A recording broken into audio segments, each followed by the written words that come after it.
It's time to sit around and look at mental health memes. And you're coming with me because you clicked on the video. My name is Talon, and I'm going to review some mental health memes. I am not a professional. Worry about your character, not your reputation. Your character is who you are, your reputation is who people think you are. Yeah, and this is something that a lot of manipulators and, you know, toxic people get wrong is that they want to have a good they want to have a good character, but they think all they have to do to have a good character is convince people that they are good. And the thing is, like, I've dealt with bullying my whole life. I realize no matter who you are, there's someone out there who's going to hate you. So, your reputation is in the eye of the beholder, so you should be proud of yourself. If you're proud of you, then other people with the same value system will find you, and that's better than worrying about your reputation because it's always going to be negative in someone's opinion, someone's view. Why are you giving up on me? Because I deserve more than waiting around for a person who wouldn't choose me first. This one really hits hard because my last relationship ended when she cheated on me. So, and she has the audacity to feel abandoned because I left after she cheated. And that's just some toxic mindset. That's some toxic, manipulative, you know, unhealed, unhealthy stuff. So, sorry, if someone leaves you after you abuse them, that's not a punishment, that's a consequence. That's you pushed over a domino and the whole thing fell. That's not a punishment, that's the natural chain of events. Yeah, I'm DTF, down to finally be in a relationship with someone that actually cares about the relationship and cares about my mental health and supports my goals and dreams. I really like this one because it nowhere in it does it say the word love. It has a description of what love looks like, which is caring about the other person. My last relationship was a relationship primarily built on sabotaging me, being jealous of me, and trying to hurt me because of her low self esteem. So, this one, like, and that might be something that a toxic person calls love, and that might be the closest thing they've ever felt to love is the urge to control. But this one describes what uh, I consider a loving relationship, which is someone who cares about the relationship, cares about my mental health, and supports my goals and dreams. Because I am never getting in a relationship again where it feels like a competition. If we're not in it together, we're not together. Someone can love you desperately with their feelings and still not know how to love you correctly with their actions. I feel like this one plays off the last one very well because that's kind of what I was saying is toxic abusive households are sometimes described as captivity abuse because you're stuck in there with your abuser as a child and you have to rely on them. So it is a form of captivity. And when abusive people, unhealed people, traumatized people, toxic people get into relationships as adults, they try to recreate the captivity because then they have a playbook of how to never lose the relationship. And the thing is, you can never really do that. My parents and my birth family doesn't even have me in captivity anymore because I went no contact with them.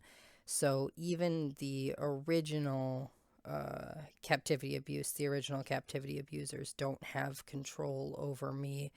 So the moment someone is able to leave and recognizes that they have to leave, they're going to. But I understand why unconscious people try to recreate the conditions of captivity abuse because it's all they've ever known.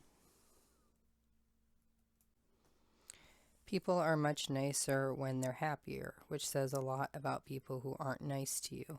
Wish them well and be on your way. I really fully do believe this one. Imagine someone bullying you or saying something mean or awful or nasty.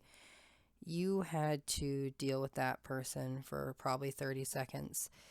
That person that called you all those mean names, all projected all those insecurities on you, that's the person that lives in that person's head 24 hours a day.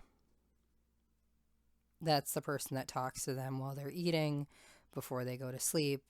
The same person that was able to say all those horrible things to you is the person that lives in their head.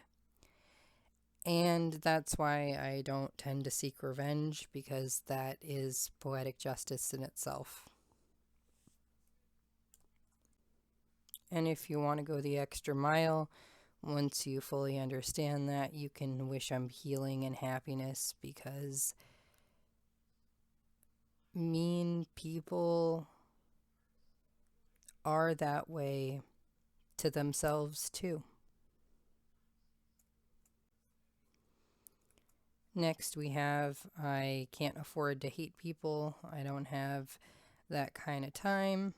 And the thing is, we all wish we were less hateful of people. And it's okay if you have to go through a phase of absolutely hating someone. It's okay if you have to go through a phase of anger. Just be authentic with what you feel versus, spiritually bypassing needed steps in healing. But just try to remember, when you are going through a phase of hating people, that there's no time that I've spent absolutely hating someone's guts that I've looked back on and went, that was some real amazing time well spent. I really feel like I used my time on this earth wisely by being a steaming ball of just hurting myself.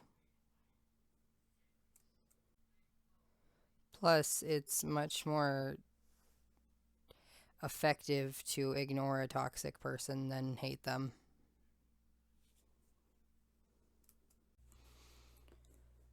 Two things are simultaneously true. Bad people can and do improve themselves and deserve to have the ability to do so. Even if a person improves, people who they've hurt are not required to forgive them or give them another chance to be in their lives. This is completely true. There are people out there who know a version of me that is long dead and never want to talk to that person, and have every right to do so. And you need to be able to heal to the point of realizing that that's their healing journey, and you need to let go and move on and not require their forgiveness to continue on your healing journey.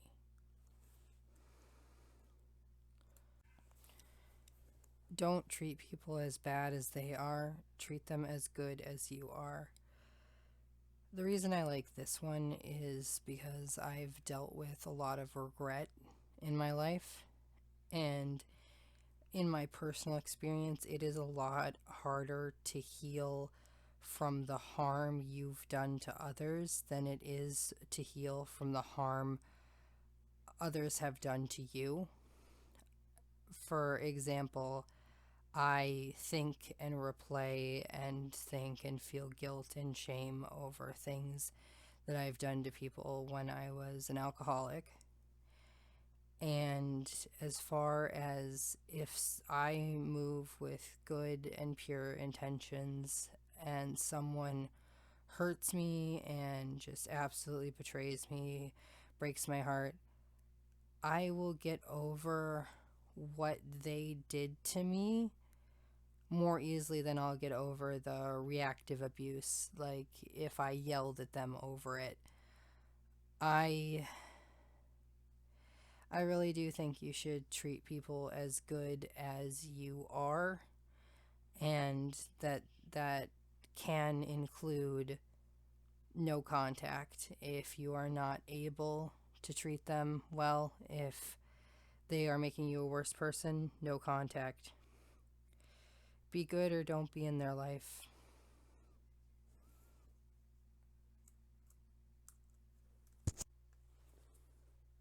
I'm learning that I don't have to hold space for people who harm me.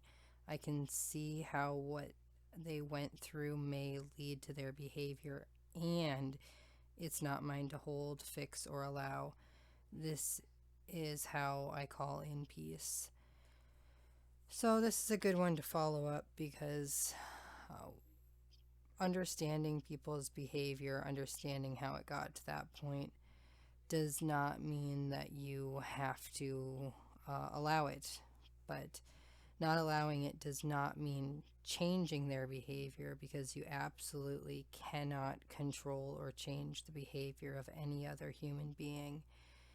It just means that if you're going to be like that, I don't have to be in your life. And the reason a boundary like I don't have to be in your life is acceptable is because absolutely no one is owed your presence. Absolutely no one is owed your time and attention.